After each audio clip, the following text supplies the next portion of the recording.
Hey guys, what's up?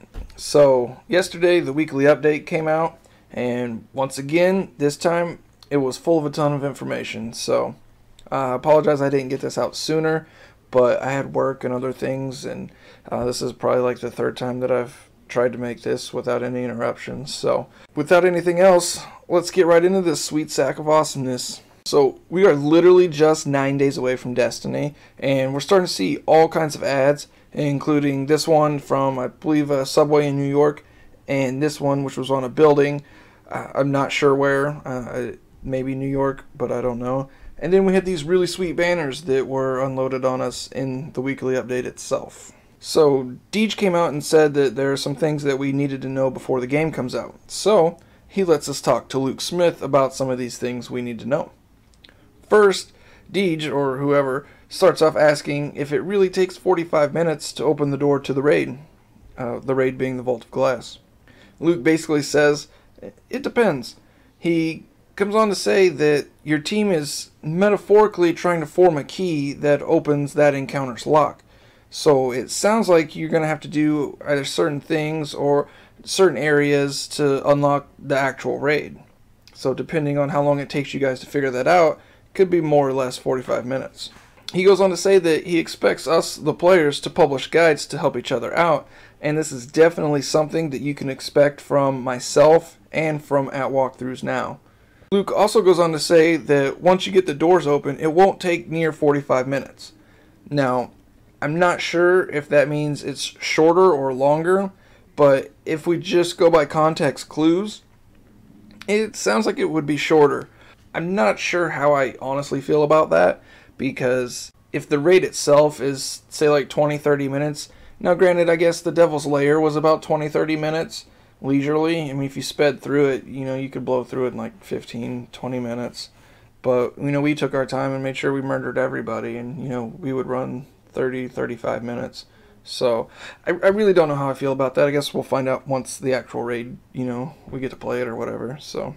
And the next question, they go on to talk about the rumor that it took a clan 16 hours to complete the raid. And then Luke explains that they brought in shooter guys, most likely either Halo pros or COD pros, to test the raid out. He said that they didn't offer any tips, any advice, nothing. They literally just gave them a controller and were like, go. He said they broke the 24 players into 4 groups, and of those 4 groups, 2 made it to the end but didn't complete it. 1 made it to the end but had to be skipped through a part, and 1 group just was like, fuck it, and quit. They then go on to talk about normal and hard raids, and what they say is pretty interesting.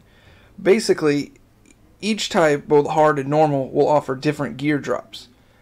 We can assume that doing the hard raid will grant better statistical gear than, say, the normal raid. He also mentions a part about how hard mode encounters leverage an even harsher death penalty than normal modes would. What these penalties are, he didn't say. I'm not sure. I would assume, but again, I'm not sure, that it could possibly be either a longer respawn time or the fact that you wouldn't respawn until that encounter is done. Or it could be like, you take an armor reduction, or there's some sort of debuff. One of those things. Those are typically the most common penalties you would get for dying. I couldn't see anything kind of outside of that happening. The good news is that you'll be able to essentially save your progress, but only for a week. There will be a weekly reset every Tuesday, so this is a nice feature if you want to break it into multiple parts, especially for those that don't really have a lot of time to devote to raids. But me personally, I would rather just grind it out and get it done in one sitting, I guess. Then he talks about loots, and he goes on to say that there will be entire sets you can get for both normal and hard modes. He also mentions that each of the 9 weapon classes will have a legendary weapon, a legendary version rather, especially crafted for that raid. As far as how looting works, there's a lockout system, so you can't essentially farm gear. You're allowed 1 geared run per week per character, so 3 geared runs in total. He says that each encounter has a fixed inventory of items which can award players certain pieces of gear or weapons. He says that each encounter has a fixed inventory of items that it can reward to players.